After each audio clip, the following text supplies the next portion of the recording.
누가복음 12장 13절에서 21절.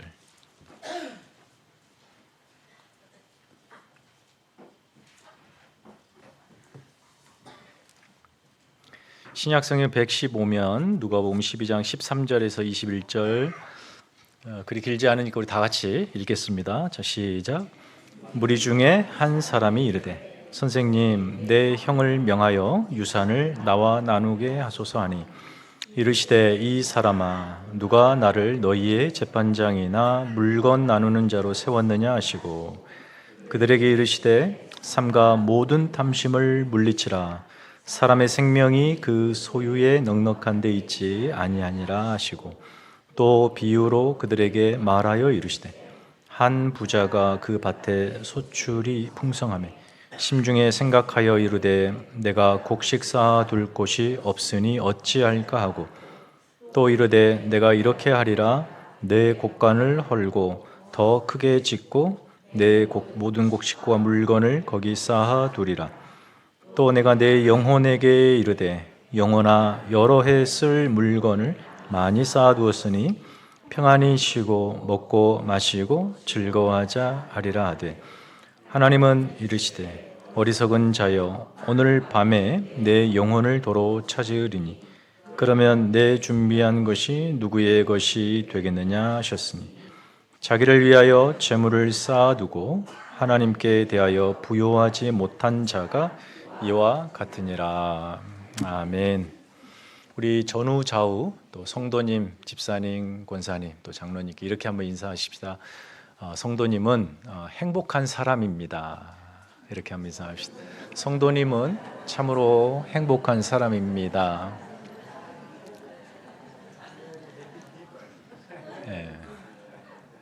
그 의미가 무슨 의미인지 또 말씀을 통해서 확인하게 되실 텐데, 우리가 누가복음의 비유 5번째로 보고 있습니다. 볼륨을 조금만 더 올려주십시오. 기원전 4세기에 그리스 아테네의 철학을 주도했던 학파가 있습니다. 에피쿠로스 학파인데요. 이 학파가 가장 중요시 여겼던 철학적 가치가 바로 쾌락입니다. 그러니까 이 철학을 쾌락 추구의 수단으로 삼았던 거예요. 그들은 쾌락을 육체와 정신으로 나누어서 이해했는데, 육체적 쾌락을 육체적으로 고통이 없는 상태로, 그다음에 정신적인 쾌락을 정서적으로 안정된 상태로 정의했습니다. 육체의 고통이 없으려면 어떠해야 되겠습니까? 물질적으로 풍요로워야 했습니다. 정신의 고통이 없으려면 무엇보다 죽음에 대한 두려움과 공포가 없어야 했습니다. 그러니까 쉽게 말하자면 돈이 많고 걱정거리가 없는 상태, 이것을 행복이라고 정의한 거예요. 에피쿠로스는 인간 모두가 바로 이런 육체적이고 정신적인 행복을 추구하며 산다라고 말합니다.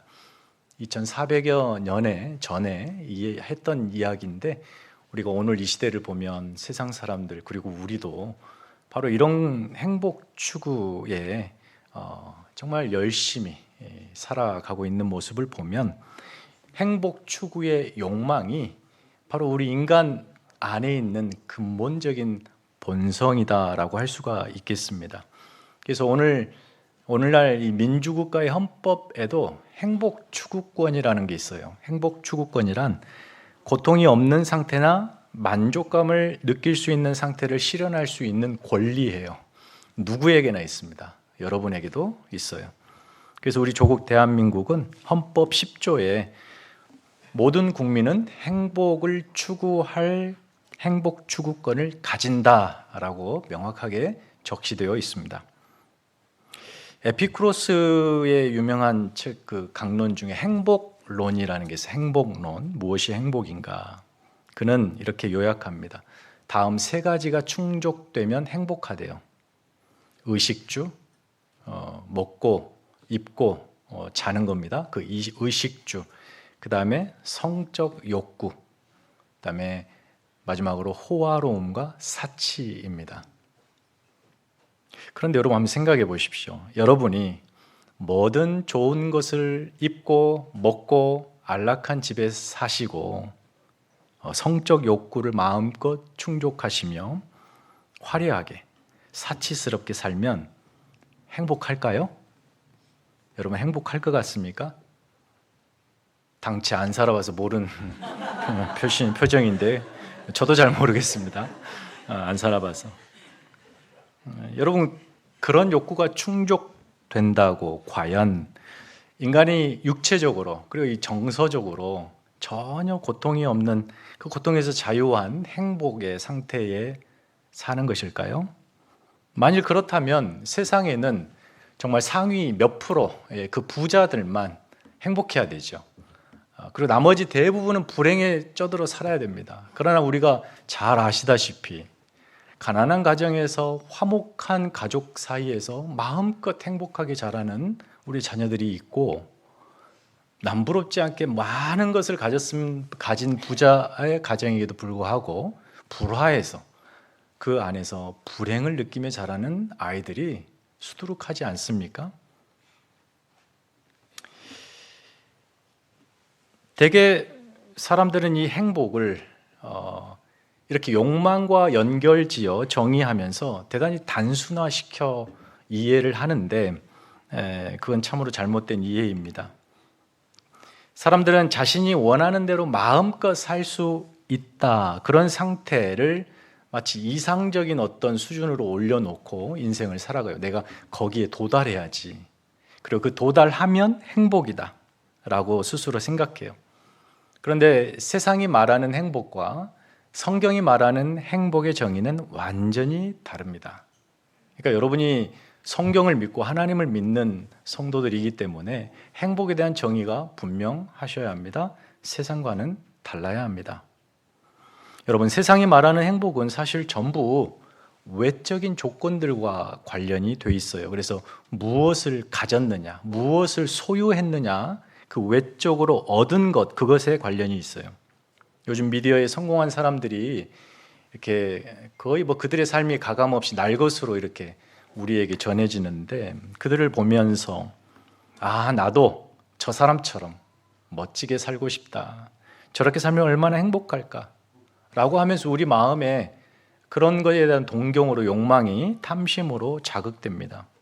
좋은 집에서 맛있는 거 먹고 좋은 명품에 건강하게 재미지게 걱정 없이 화려하게 그렇게 사는 모습을 우리는 행복한 삶이라고 정의하고 있죠. 그러나 여러분, 성경이 말하는 행복은 철저히 어떤 소유나 외적인 것에 있지 않고 내적인 것에 있어요. 인간의 내면의 상태에 관한 거예요. 기독교는 관계적 개념에서 대부분의 어떤 중요한 개념들을 정의합니다. 믿음, 사랑, 여러 가지. 이 행복도 마찬가지인데 성경은 관계적 개념에서 행복이냐 불행을 명확하게 정의해 주고 있습니다. 행복은 당연히 우리를 창조하시고 사랑하시는 그 하나님과의 관계 안에서만 정의되는 개념이에요. 하나님 관계 안에서. 그러니까 하나님의 관계 안에 들어와 있는 상태가 어떤 상태예요? 행복한 상태고, 그 관계 밖에 있는 상태는 무조건 불행한 상태입니다. 하나님 안에서 예수 그리스도와의 온전한 연합, 그 연합된 삶을 사는 것, 이것이 우리 기독교가 추구하는 최고의 이 땅에서의 행복입니다. 인간의 모든 불행은 사실 소유와 무관합니다. 그의 불행은 근본적으로 그가 하나님과 단절되어 살기 때문에 발생합니다. 하나님이 주시는 복과 은혜를 누리지 못해서 그 영혼이 고통하기 때문에 불행한 거예요. 하나님이 주시는 복과 은혜는 세상 것으로 얻을 수 있는 게 아니거든요. 세상의 소유로 확보되는 것이 아니기 때문에 오직 예수 그리스도와의 온전한 연합이 경험되는 자에게만 허락된 은혜이기 때문에, 그것이 없기 때문에 불행한 겁니다. 아무리 화려하게 꽃이 피어 있고 열매가 맺혀 있는 가지가 툭 잘려서 던져져 있는 그 상태를 행복하다라고 말하지 않습니다. 아직 꽃망울에 피지도 않은 연한 가지가 붙어 있는데 그걸 보면서 저 가지는 행복하겠다. 왜요? 꽃이 피고 열매 맺을 것이기 때문에 붙어 있느냐는 거죠. 그래서 행복은 소유에 있지 않고 존재에 있습니다. 존재. 여러분 과거 이스라엘 생각해 보십시오. 이스라엘이 애굽 땅에서 왕 바로의 아래 그 통치 아래 종으로 400년이 넘게 살았습니다. 고된 노동, 배고픔이 일상이었어요. 혹독한 폭력. 그 속에서 이들은 너무 우리의 인생이 불행하다라며 하나님 앞에 간절히 수년을 기도했습니다. 하나님, 우리를 이 같은 절망과 불행에서 구원하소서. 때가 됐습니다. 하나님께서 모세를 보내요. 그 이스라엘을 애굽에서 건져내시고 그들을 홍해를 건너게 하여 광야로 불러내십니다. 바로 왕의 통치에서 완전히 벗어나 하나님의 통치 안으로 들어갔다. 이게 바로 이스라엘이 행복한 자가 되었다라고 하는 결정적인 증거죠. 그럼 여러분, 그들이 광야로 왔습니다. 광야에서 하나님 통치 안에 사는 하나님의 백성이 되었습니다. 행복하답니다. 그러면 광야에서 그들의 현실이 어떠해야 되겠습니까? 하나님 안에서 행복하기 때문에 만사 형통해야 되겠죠. 배부르고 등 따신 삶을 살아야 됩니다. 그런데 그들의 현실은 애굽에 못지 않을 만큼의 척박했습니다. 배고프고 목마르고 춥고 위험하고 괴로웠습니다. 이게 삶의 환경과 조건이 드라마틱하게 개선해 놓고 개선되어진 상태에서 이스라엘을 그리 부르신 것이 아니라 전혀 달라지지 않고, 아니 오히려 그들의 고백을 들어보면 애굽보다 훨씬 더 안 좋은 조건 속으로 그들이 던져진 상태에서 하나님은 그들을 향하여 행복하다라고 말하고 있습니다. 여러분, 하나님께서 그들에게 광야를 40년을 허락하신 이유, 무엇을 가르치시기 위함이라고 신명기가 말하죠? 그들의 참 행복의 조건이 삶의 현실에 어떠함에 있지 않고 하나님과의 온전한 관계, 거룩한 관계에 있다는 것을 가르쳐 주시기 위해서였습니다. 너희가 왜 행복하냐면 너희가 내 통치 아래 있기 때문이다. 광야에서의 경험하는 여러 가지 현실적인 어려운 문제들은 내가 알아서 해줄게. 발이 부러뜨지 않고 먹을 것, 마실 것 내가 알아서 해줄 테니까 그거 염려하지 말고 너희가 지금 관심을 가져야 될 것은 행복한 존재로 나를 닮은 거룩한 백성이 돼. 광야는 그러기 위해서 너희에게 내가 허락한 복된 현실이야. 하나님이 그들에게 그렇게 이야기하는 거예요. 그래서 모세는 광야 40년이 끝자락에서 그가 마지막 순간에 이스라엘 백성을 향하여 축복을 합니다. 모세의 축복의 기도예요. 신명기 33장이죠. 거기에서 모세가 이렇게 이야기합니다. 이스라엘이여, 너는 행복한 사람이로다. 여호와의 구원을 너같이 얻은 백성이 누구냐? 행복한 자들이래요. 행복한 자들. 그러면서 이렇게 명령하거든요. 네가 오늘 너의 행복을 위한다면 여호와의 명령을 순종하며 살아라. 관계적이에요. 뭐 땅을 얻어라, 뭘 귀한 것을 소유로 삼아라, 이게 아니라 하나님의 명령을 지키며 살아라. 이것이 너희의 행복이다. 하나님의 구원을 경험한 이스라엘이 하나님 안에서 하나님의 말씀을 지켜가는 삶, 이것을 성경이 행복이라고 정의하는 셈이죠. 여러분이 예수님을 믿었고 십자가 그 구원의 은혜를 얻었습니다. 하나님 안으로 들어와 하나님의 자녀가 되었습니다. 믿으시죠? 모세가 이스라엘에게 외쳤던, 이스라엘을 향하여 너희는 행복한 사람이다 라고 했지만 사실상 저와 여러분은 이스라엘보다 훨씬 더 행복한 사람들이에요. 왜 그렇죠? 똑같은 광야 같은 현실에 살지만 왜 그렇죠? 이스라엘은 예수님을 저 멀리서 바라보면서 약속 붙들고 행복한 사람이었지만 우리는 이미 예수 그리스도를 과거에 두고 그분의 죽음, 십자가, 사랑, 은혜를 경험한 자이기 때문에 우리가 신앙생활에서 불평과 원망이 있는 것은요, 늘 삶의 형편과 조건의 행복의 기준을 두기 때문입니다. 하나님과 관계에 초점을 두지 않기 때문에 우리의 삶에는 감사가 없어요. 근심과 염려, 걱정만 쌓으며 살아가는 거예요. 오늘 우리가 살펴볼 누가복음의 5번째 비유인 한 부자의 비유가 그와 같은 주제를 다루고 있습니다.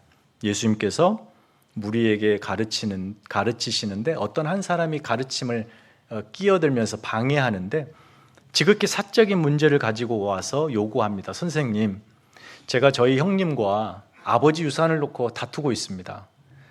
우리 형님께 가서 좀 말씀 좀 해주세요. 좀 재산을 잘 분배할 수 있도록 도와주십시오. 그러자 예수님께서 그에게 이 사람아, 내가 재판장이냐? 내가 이런 재산 나누는 사람이냐? 라고 책망을 하시면서 이 사람의 질문 때문에 아주 중요한 이슈가 던져져요. 그게 바로 탐심이라는 주제예요. 이 사람이 지금 그렇게 질문한 것은 근본적으로 그 안에 탐심 때문이다. 그런데 그 탐심은 이 사람의 문제만이 아니라 우리 모든 인간의, 특별히 예수를 믿고 따른다라고 하는 제자들, 성도들에게도 매우 중요한 문제이기 때문에 이를 계기로 예수님께서는 이 탐심에 대해서 가르치시기로 작정하시고 이렇게 비유와 설명을 해 주시는 거예요. 우리 15절 다 같이 한 번 더 읽을까요? 스크린을 보시면 됩니다. 시작. 삼가 모든 탐심을 물리치라. 사람의 생명이 그 소유에 넉넉한 데 있지 아니하니라. 자, 소유에 대한 탐심, 소유욕이겠죠? 이 질문을 던진 사내만의 문제가 아니라 우리 모두의 문제라는 것. 예수님을 따른다고 하는 제자들이 이 문제를 반드시 매듭을 지어야 되거든요. 어떻게든 내 삶에 좀 더 소유를 늘려보려고 하는 것이 우리 모두의 본성이라고 말했습니다. 가난한 자나 부한 자나 그리고 이 무리나 제자들이나 이 탐심의 본성이 기본 욕망으로 내재되어 있어요. 여러분, 탐심을 우리 내면에서 제거할 수 있는 유일한 방법이 있습니다. 그것은 바로 더 가질 필요가 없는 상태가 되면 돼요. 더 가질 필요가 없는 상태. 여러분, 이 땅에서 그러나 그런 상태가 가능할까요? 여러분이 직접적으로 아는 부자 중에 그 재산이 얼마 정도 됩니까? 그거 한번 생각을 해보세요. 그 사람이 가진 재산을 가지고 너무나 만족해하며 그 인생을 살아가는 사람이 있습니까? 대개 부자들 보면은 더 부자가 되고 싶어서 그 탐심을 놓지 못하고 살아가요. 더 가질 필요가 없는 상태, 그것은 사실상 이 땅의 것으로는 불가능합니다. 좀 더 가져야 행복하다라고 하는 이 개념이 떠나지 않습니다. 1세기 로마 시대 세계관도 마찬가지였거든요. 예수님 시대. 부자들의 오로지 관심이 한 가지가 있습니다. 그게 뭐냐면 더 큰 부자가 되는 거예요. 가난한 자들의 관심도 딱 한 가지예요. 부자가 되는 거예요. 가난에서 벗어나고 그 저주스러운 신분에서 이탈하여 더 나은 신분으로 올라가는 것. 여기에 오로지 관심이 있었어요. 그러나 예수님은 사람의 생명이 소유에 넉넉한 데 있지 않다라고 말씀하시는데 이 말씀은 당시 세계관을 완전히 뒤엎는 말씀, 충격적인 대항적인 세계관인 거예요. 여기서 사람의 생명이란 단순히 이 목숨을 말하는 게 아닙니다. 사람답게 사는 것을 의미해요. 존재의 어떠함과 관련되어 있어요. 하나님의 창조 목적에 맞는 삶이에요. 우리 이 대목에서 2025년 우리 교회 표어를 말해볼까요? 시작. 벌써 까먹으셨죠? 하나님의 뜻에 합당한 삶. 네. 그렇게 산다는 것이 그 인간의 최고의 행복 아니겠습니까? 우리는 간혹 이런 말을 해요. 사는 게 아니다. 여러분이 직접적으로 하셨든지 간접적으로 들으셨던 이 표현이 익숙하실 거예요. 무슨 뜻이죠? 지금 내 삶은 내가 기대했던 삶이 아니다라는 거예요. 원하는 삶이 아니라는 거예요. 그렇게 내 기대에 턱없이 못 미치는 나의 현실 앞에서 내가 내뱉는 체념의 그런 문장이죠. 여기에서 생명을 하나님이 인생에게 기대하는 삶이라고 본다면 무엇을 얼마나 가졌느냐의 소유의 문제가 아니라 어떤 존재로 사느냐의 이 존재의 문제임을 단박에 알 수 있습니다. 생명을 주신 분이 하나님이시니 우리가 그 하나님의 기대에 맞게 살아갈 때 우리가 최고 행복한 거예요. 예수님께서 말씀하십니다. 그 사람이 그 생명이 그가 소유한 것에 있지 않다. 즉 네가 가진 것이 너에게 생명을 주지 않는다. 그러면 생명은 누가 줍니까? 생명의 주인이신 유일한 하나님 한 분이 답이죠. 하나님만이 생명을 주십니다. 그러니 삶을 위해, 이 생명을 위해서 더 가져보려고, 더 많이 소유하려고 아둥바둥 대며 살지 말고 하나님 안에서 참된 행복자로 살아라. 그런 말씀이겠죠. 행복은 그래서 소유의 넉넉함, 부자가 되는 것에 있지 않고 하나님과의 온전한 관계에 있습니다. 오늘 비유가 바로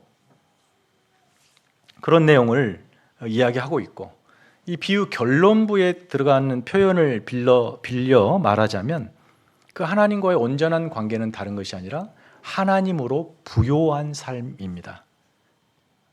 비유를 보시면 원래부터 소유가 많은 한 부자가 있었습니다.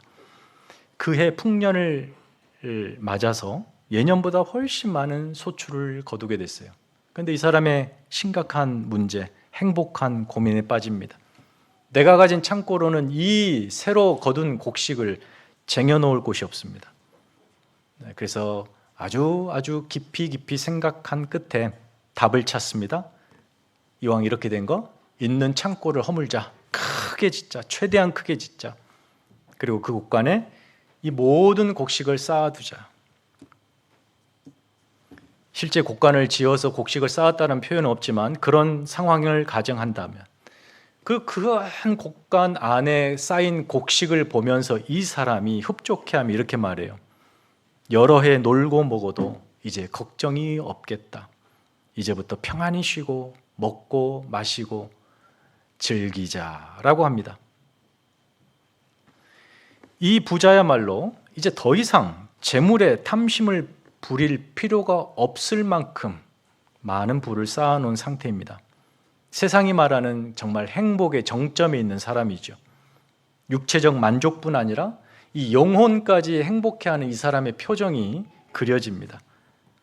에피쿠로스가 말하는 완벽한 상태의 행복을 이 사람은 거머쥐고 있어요. 세상 누구도 부럽지 않고 그에게 미래란 전혀 두려움, 고통이 없어요. 오로지 기쁨과 만족, 에브리데이 그것이 일상이 되는, 땅에 사는 모두가 그를 부러워하는 모든 걸 소유한 상태, 이것을 행복이라고 말하죠. 세상은. 이 사람은 아마도 로마 황제도 부럽지 않을 겁니다. 자기 그 부를 보면서 로마 황제도 부럽지 않다, 시저도 부럽지 않다, 뭐 이렇게 말했을 수 있어요. 여러분, 우리 어르신들은 당연히 기억하실 거고 저희 세대도 기억합니다만 과거 한국에 이 노동자들이 고된 노동을 하루 일과를 마친 후에 노동자들끼리 모여서 이렇게 저녁 식사를 하면서 배부르게 뭐 국밥이 됐든 뭐가 됐든 배부르게 드시고 노릇한 그 시간에 이제 되게 이렇게 말합니다. 전두환 노태우도 안 부럽다. 그런 소리 보셨을 거예요. 한 끼의 배부름이 선사하는 이 행복의 소중함. 그렇게 당시 최고 권력자인 대통령을 빗대어 내뱉었던 말인데 모든 권력을 거머쥔 대통령이지만 이 노동자가 맛보는 이런 달콤한 행복만큼은 그의 것이 아니라 노동자의 것이었어요. 그것을 확인하며 이 노동자들은 행복을 맛보았습니다. 소확행이죠. 물론 그 배부름이 다음날 사라지는 게 문제인데, 그래도 하루하루 그렇게 소확행으로 소소하지만 확실한 그 행복을 붙잡고 그 고통스러운 세월을 견뎠죠. 여러분, 소유에 충만한 상태를 행복이라 여기는 것은 예나 지금이나 크게 다르지 않은 것 같습니다. 이 비유 속 부자는 탐심과 연결되어 등장하기 때문에 기본적으로 그는 부의 축적에만 관심이 있습니다. 하나님과 가난한 사람들에게는 전혀 관심이 없어요. 바로 그때 천지를 창조하시고 생명의 주인 되시는 하나님께서 이 부자에게 말씀하십니다. 어리석은 자여, 오늘 밤 내가 너의 영혼을 도로 찾아가겠다. 그러면 네가 평생을 모아둔 저것이 누구 것이 되겠느냐. 세상의 관점은 소유가 많은 부자를 행복한 부자라고 정의했지만, 하나님의 관점은 한 치 앞도 내다보지 못하는 그저 누구? 어리석은 자로 정의하고 계십니다. 불행한 자죠. 불행한 자죠. 여러분, 오해하지 마십시오. 예수님께서 지금 모든 부자들을 싸잡아서 어리석다고 말씀하시는 것이 아니에요. 이 부자의 태도, 나의 생명은 어디서부터 온다? 내가 쌓아놓은 재물에서 온다. 그 헛된 믿음을 가지고 오로지 자기밖에 모르잖아요. 아까 그 자기의 고백에서 이웃 전혀 돌봄에 관심이 없습니다. 오직 자신의 기쁨만을 위해 살자라고 선언하고 있죠. 그 어리석음. 그래서 이 부자는 스스로 자신의 미래를 자기가 책임질 수 있다는 확신 속에 살아갑니다. 그럴 능력이 바로 어디에 있습니까? 그가 가진 돈에 있습니다. 자신의 생명이 자신의 것이며 그 생명은 자신이 가진 돈으로 부양이 가능하다라고 그 확신 속에 살았습니다. 그에게는 그래서 하나님이 필요 없습니다. 자신이 완벽하게 인생의 주인이 된 상태죠. 이웃을 돌아볼 의무 따윈 없습니다. 세상은 그런 상태에 있는 사람을 그저 행복한 사람이다라고 하며 부러워하지만, 하나님의 관점은 전혀 달랐습니다. 하나님이 보시기에 그는 그저 어리석기 짝이 없는 무지한 자였습니다. 당장의 몇 초 뒤에, 다음 날, 얼마 후에 무슨 일이 일어날지 전혀 예측하지 못한 어리석은, 장래를 책임지지 못하면서 그 돈에 믿음을 두고 살아가는 그 모습이 하나님 앞에는 참으로 불행한 거예요. 그의 생명은 그의 것이 아니었습니다. 생명의 주인이신 하나님께서 그 표현해 보시면 마치 추수하시듯 본인이 주신 걸 본인이 거둬가시듯이 표현이 되고 있습니다. 내가 너의 생명을 도로 찾아간다. 그리고 부자에게 물으십니다. 네가 장래의 만족과 즐거움을 위해서 모아두은 저 소유, 저 돈, 저 곡식, 너의 행복의 근거, 네가 죽으면 그거 누구 것이냐? 자식에게 물려주면 되죠. 그래서 좋죠. 네 것은 아니지 않냐? 말하자면 그런 거죠. 답은 자명합니다. 영혼의 주인이, 생명의 주인이 자신이 아닌 것처럼 생명을 담보로 평생을 고생하며 모아두었던 저 재물도 자신의 것이 아닙니다. 생명의 주인이신 하나님 앞에서 이 사람은 그저 한없이 가난한 사람이었어요. 육신의 창고에는요, 화려한 온갖 것들로 가득가득 차 있었지만 그의 영혼의 창고는 텅텅 비어 있었습니다. 평생 모은 재산이 그가 죽을 때 뭘 해주겠습니까? 값비싼 오동나무 관에 멋있는 오석 같은 비석으로 멋진 묘비를 만들어주는 것, 장례식을 치러주는 것, 그것 말고 또 있습니까? 그 죽음을 조금이라도 면하게 해주고 생명을 연장시켜 줍니까? 정해진 죽음 앞에서? 그러지 못하는 거 우리가 다 알잖아요. 하나님의 관점에서 보면 이 부자는 그래서 너무나 가난한 사람이었어요. 하나님이 주시는 어떤 복도, 행복도 누리지 못하고 살았기 때문이에요. 겉은 화려하죠. 최고급 명품으로 치장했죠. 그러나 생명이 없는 채로 그의 영혼은 삐쩍 말라있는 상태, 영적 가난에 허덕이는 인생이었습니다. 그럼 여러분, 어떻게 살아야 진정한 행복한 삶일까요? 예수님의 말씀은 명료하죠. 어떻게 해라? 하나님으로 부요해져라. 하나님으로 부요해져라. 어떤 신학자가 이렇게 말합니다. 다 같이 한번 띄워주시면 읽어볼까요? 자, 시작.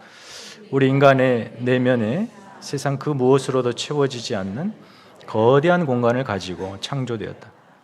그 공간은 오직 하나님으로만 채울 수 있는 공간이다. 이해되시겠습니까? 하나님으로 부요하다는 것은 우리 안에 하나님이 들어와 계신 상태를 의미해요. 그분과의 관계입니다. 이 부자는 이 땅에서 더 가지려는 탐심으로 가득 찼고 세상 것으로 가득 채웠습니다. 그런데 하나님이 안 계시니까 하나님이 들어야만 차는 어마어마한 공간이 비어 있습니다. 그러니까 그의 인생은 텅 비어 있는 거예요. 그러나 하나님이 들어와 있는 인생은, 들어와 계신 인생은 더 이상 탐심물을 부리며 세상 것을 채울 필요가 없이 만족한 상태가 됩니다. 아까 말씀드렸죠. 탐심을 부리지 않을 유일한 조건, 더 이상 탐심 부릴 필요 없을 만큼 가지면 된다. 세상 것은 안 되는데 하나님을 품으면 된다.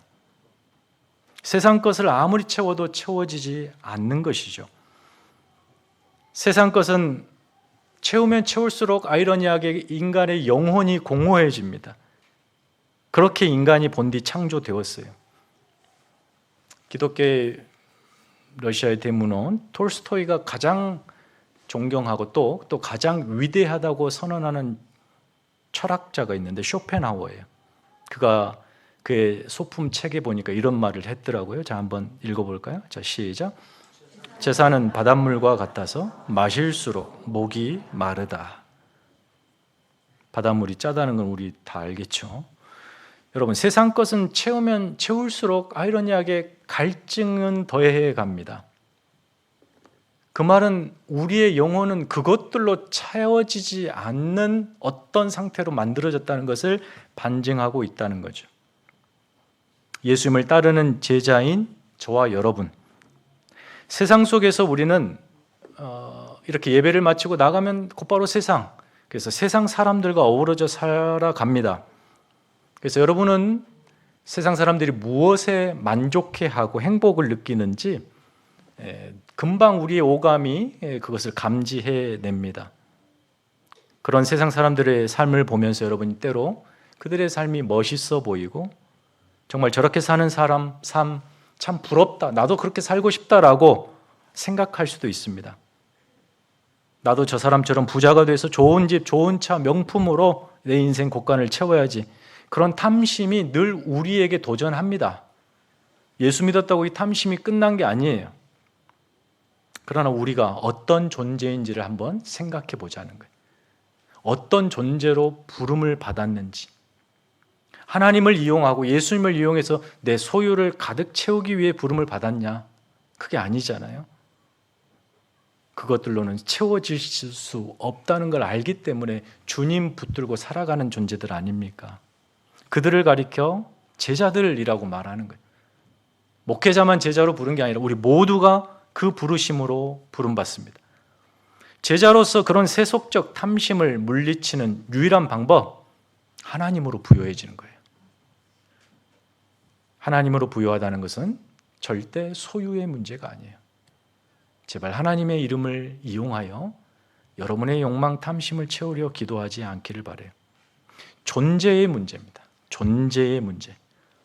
하나님 안에서 그분의 생명의 말씀을 좇아 사는 것, 그분과 연합하여 어디든 갈 수 있는 그 부요함이 있습니다. 하나님이 베풀어 주시는 그 생명의 풍요를 누리며 사는 것이 신앙생활이에요. 4세기 어거스틴도 그래서 이런 말을 합니다. 읽어볼까요? 시작. 세속적 부요함은 덧없는 것이며 영원히 하나님 안에서 만족하는 것이 참된 부요함.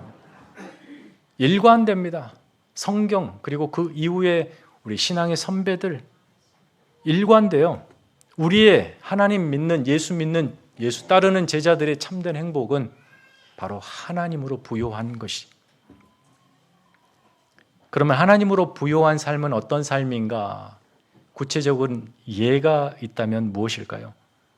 보통 예수님께서 비유를 말씀하시고 그 비유를 해석해 주는 설명이 뒤따르는데 오늘 비유는 따로 비유를 설명하지는 않으세요. 그러나 바로 이어지는 단락이 소위 말하는 비유에 대한 설명의 역할을 하고 있어요. 22절 또 제자들에게 이르시되 이렇게 시작되는 부분이 이제 설명입니다. 하나님으로 부요한 삶이 어떤 삶일까요? 22절 보면 목숨을 위하여 무엇을 먹을까? 몸을 위하여 무엇을 입을까? 염려하지 않는 삶이 바로 하나님으로 부요한 삶이랍니다. 탐심을 부리지 않고 염려하지 않는 삶. 돈을 많이 가져서가 아니라 내가 나의 인생이 하나님의 온전한 돌보심 아래 있다라고 하는 확신, 그 믿음 때문에 생기는 그런 염려하지 않는 삶. 그러면서 예수님이 너무나 아름다운 묘사를 해주시죠. 공중의 새를 보라, 들에 핀 백합화를 보라. 새들이 언제 심었냐? 백합화가 스스로 배틀을 짰냐? 하나님께서 새를 먹이시고 백합화를 아름답게 입히시지 않느냐?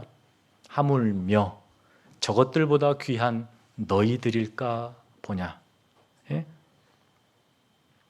25절 그래서 한번 읽어볼까요? 25절 스크린 자 시작.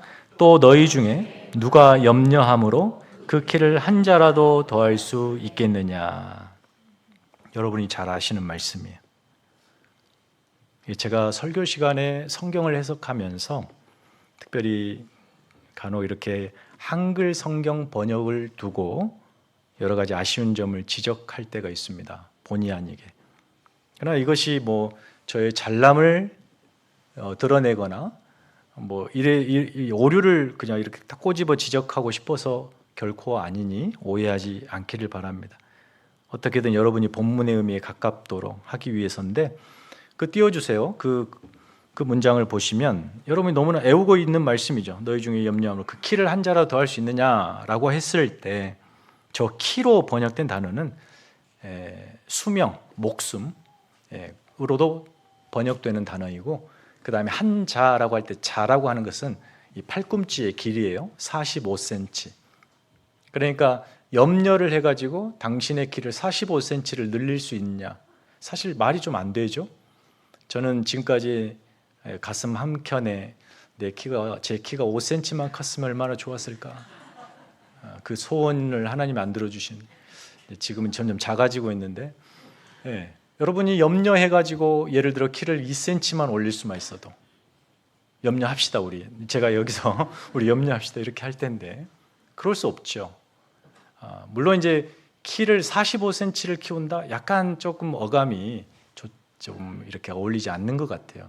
그러나 다른 대안의 번역인 수명을 한 자라고 할 때 또 그 뜻은 이제 한 시간이거든요. 그러니까 목숨, 수명을 한 시간을 더할 수 있느냐. 이게 좀 맥락상 어울리는 것 같아요. 그래서 이제 번역을 이렇게 할 수 있어요. 누가 염려함으로 그 수명을 단 한 시간이라도 더할 수 있느냐.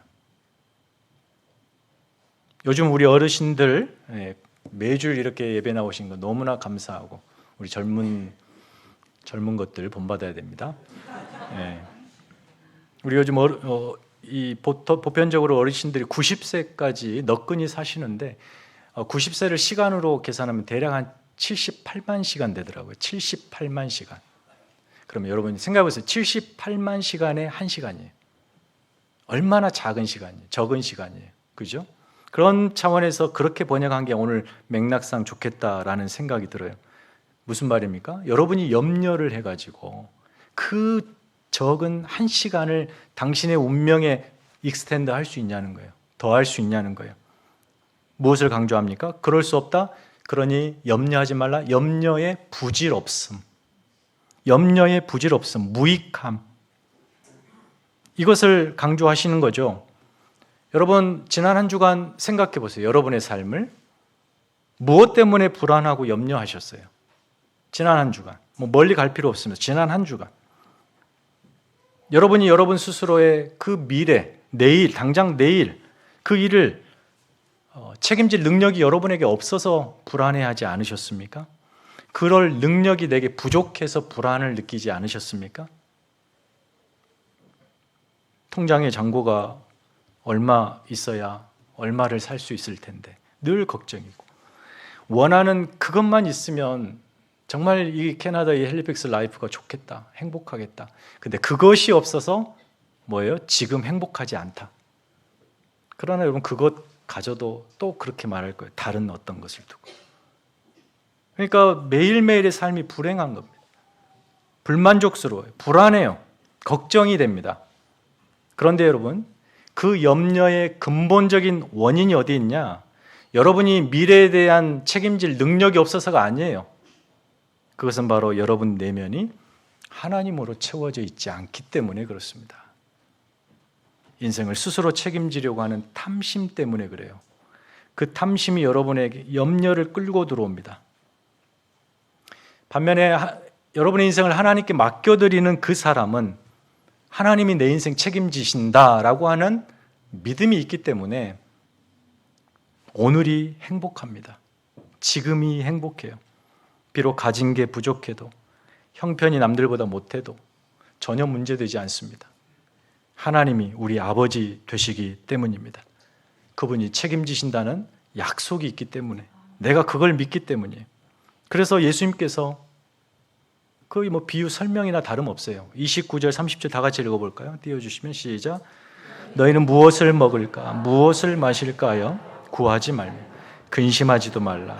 이 모든 것은 세상 백성들이 구하는 것이라 너희 아버지께서는 이런 것이 너희에게 있어야 할 것을 아시니라. 뭐 필요하냐? 뭐 필요하냐? 그거 걱정하지 마라. 그건 내가 알아서 할 테니까 너는 행복하게 살아라, 내 안에서. 그러므로 31절 다만 시작. 다만 너희는 그의 나라와 나라를 구하라. 그리하면 이런 것들이 너희에게 더하시리라. 어떤 외적인 조건과 형편 때문에 근심하고 염려하고 불안해하지 말고 하나님의 아버지 되심, 그 온전한 관계 안에서 그분을 신뢰하며 그분의 나라를 살아라는 거예요. 그분의 나라를 산다는 게 뭘까요? 그분의 통치 아래 산다는 것입니다. 하나님 나라를 구하는 삶, 오늘, 나의 오늘 지금 여기 이곳이 하나님의 통치가 베풀어지고 있다는 확신 속에 사는 거예요. 여러분의 삶의 정황이 그 하나님의 통치와 영광과 생명으로 충만하다라는 것을 경험하는 삶을 말합니다. 이렇게 하나님으로 부요한 자라야 비로소 세상을 부요케 할 수가 있습니다. 왜냐하면 세상은 그 어떤 것으로도 그것을 채워 넣을 수 없기 때문이에요. 제자로 부름받은 저와 여러분은요, 하나님으로 부요한 자가 되어 거기서 끝나는 게 아니에요. 여러분만 행복하게 살아가는 거 아니에요. 그 제자들 지금 예수님이 어디로 보내십니까? 세상으로 보내죠. 세상은 어떤 곳이에요? 가난한 사람들이 사는 곳이에요. 어떤 가난? 하나님 없어서 가난한 자들. 그러나 제자들은 누구예요? 부요한 자들이죠. 하나님 있어서 부요한 자들. 세상의 가난한 자들은 그 가난을 스스로 해결할 수 없습니다. 하나님으로 부요한 그가 가서 그들의 가난을 보듬어 주어야 합니다. 예수님이 부요하신 그분이 가난한 우리처럼 되심이 우리를 부요케 하시기 위해서인 것처럼 우리도 동일하게 세상을 향하여, 그 가난한 자들을 향하여, 영적으로 가난한 자들을 향하여 생명을 나누는 삶으로 보냄을 받습니다. 여러분이 누군가에게 생명을 나누어 준다는 것은 무슨 말이에요? 내가 부요하다는 것입니다. 내가 부요하다는 거예요. 그래서 예수님이 이 설명의 결론 구절에 33절 보면 이렇게 나와요. 너희 소유를 팔아 구제하라. 구제 문제가 나와요. 단순히 구제 헌금하라는 말이 아니에요. 하나님으로 부여한 너희가 가난한, 하나님이 없어서 가난한 그들의 삶을 책임져 줘라. 부욕해 해줘라. 너희 그럴 만한 능력이 있고 힘이 있는 부자들이다. 하나님으로 부여한 자들이다. 이렇게 말씀하고 있어요. 적극적으로. 그래서 여러분이 내가 얼마나 하나님으로 부여한가를 측정하는 어떤 리트머스 시험지가 있다면 바로 여러분이 이웃에 대한 어떤 태도로 그들을 대우하고 있는가를 보시면 돼요. 이웃에 대하여 타인을 공감하고 마음과 여러분의 시간과 물질을 그들을 위하여 나누며 하나님 없어 절규하며 고통하는 영혼, 그 가난한 심령들을 보듬으며 살아가는 것. 그런 삶을 사신다면 그 어떤 것보다 여러분은 분명하게 하나님 안에 부요한 자라는 명징한 증거입니다. 앞서 우리가 비유에서 두 번째 비유에서 보았듯이 선한 사마리아인처럼 생명의 주 예수 그리스도께서 여러분의 삶에 동행하십니다. 하나님으로 부요한 행복한 성도 되시기를 축원합니다. 다 함께 일어서서 찬양하겠습니다. 여러분, 우리 중 누구도 주어진 이민 생활이 아무 걱정 없이 순탄한 그런 인생들 없습니다. 우리가 그렇게 예수를 믿었지만 우리의 삶의 조건과 형편이 드라마틱하게 개선되지는 않습니다. 왜 그런 자리에 그대로 우리를 두셨을까요? 그런 자리에서 너희가 얼마나 행복하고 풍요로운 자인지를 생생히 경험하면서 그 자리에 있는 가난한 자들에게 이 하나님 나라를 증언해 보라고 그 자리에 우리를 두신 것이죠. 여러분이 하나님으로 얼마나 부요한 자인가 아는 만큼 행복해질 수 있어요. 그것을 스스로 외면한 채 여전히 탐심에 사로잡히고 하나님의 예수 그리스도의 이름을 끌어들여 나의 욕망을 채우려고 하신다면 한없이 가난하고 부족하게 사실 거예요. 그러나 여러분의 내면이 하나님으로 채워져 있다면 생각해 보시죠. 저 세상 사람들이 여러분을 부러워하는 자가 된 거예요. 행복한 자가 됩니다. 그리고 그런 사명자로 부름을 받았으니 가난한 세상 사람들을 향하여 이 하늘의 신비와 복음의 능력을 나누어주는, 아낌없이 조건 없이 나누어주는 예수 그리스도의 사랑을 실천하는 삶을 사셔야 합니다. 그 자리로 우리가 부름을 받았습니다. 사명 잘 감당하는 우리 모두가 되게 해주시라고 이 시간에 함께 기도하겠습니다.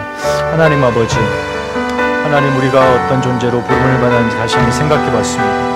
하나님, 세상 그 어떤 곳으로도 채워도 채워지지 않는 우리의 내면 더욱더 갈급하고 목마르고 배고픕니다. 그 어떤 것으로도 만족할 수 없습니다. 그러나 오늘 말씀에서 주님께서 가르쳐 주신 것처럼 하나님으로 부요한 자가 되어야만이 비로소 우리의 영혼이 찬양하고 노래할 수 있습니다. 하나님, 행복한 자가 될 수 있습니다. 단 하루를 살더라도 주님으로 충만한 부요한 자로 살게 하여 주시옵소서. 세상 사람들이 경험하지 못하고 알 수 없는 그 신비로운 하나님 나라를 일상에서 지금 오늘 여기서 경험하며 살게 하여 주옵소서. 예수 그리스도로 부요한 우리의 생애가 되게 하여 주시옵소서. 행복하게 사는 우리 모두가 되게 하여 주옵소서.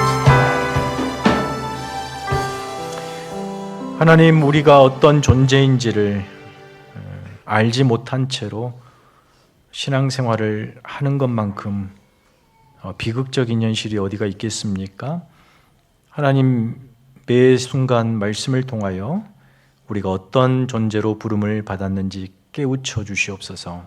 하나님 안에 들어와서 그 전부이신 하나님과 함께 살아가는 행복한 자들이라는 것, 지금 눈앞에 보이는 잠깐의 어려움과 눈물 짓는 현실도 그 너머에 금세 넘어설 수 있는 그런 넉넉함이 우리 안에 있다는 것, 그 모든 것이 바로 저 세상 사람들에게는 없는, 우리에게만 있는 놀라운 신비라는 것.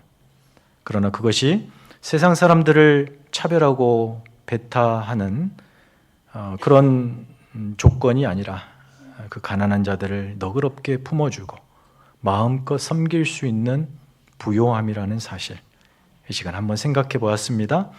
이 모든 것이 우리의 신앙으로 진하게 녹아지게 하시고 우리의 모든 매일의 삶 가운데 이와 같은 하나님 나라가 생생히 경험되어 하나님으로 행복한 우리 귀한 성도들 되게 하여 주옵소서.